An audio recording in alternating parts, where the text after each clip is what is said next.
I'm Professor Simon Cox from the Department of Mathematics at Aberystwyth University. Most coins are round, but there are exceptions. The exceptions that we're familiar with are the 20p and the 50p.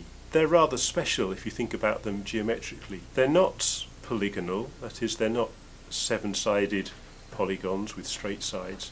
The sides are slightly curved, and it turns out that they're curved for a reason. They're not curved so that the corners don't make a hole in your pocket. What's special is that if you measure the width of this coin, the distance across the face, it's the same whichever way you measure it, even though it's not a circle.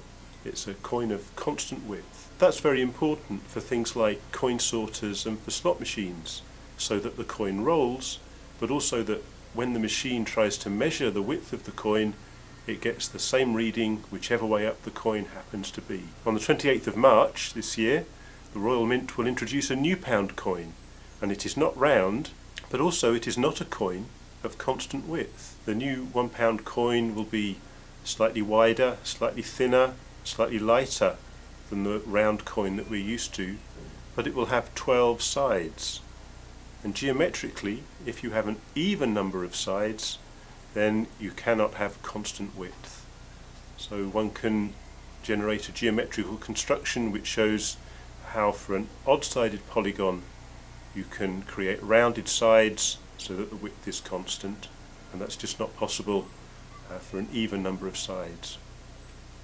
So the new pound coin will come in, and the question is, will everything work the same as it used to? Will slot machines work? Will the parking machine still accept your money? And the answer is probably. Most coin accepting machines have some tolerance built into them to accept slightly deformed or damaged coins. Life should continue as normal, with the added benefit that the coin is more difficult to counterfeit.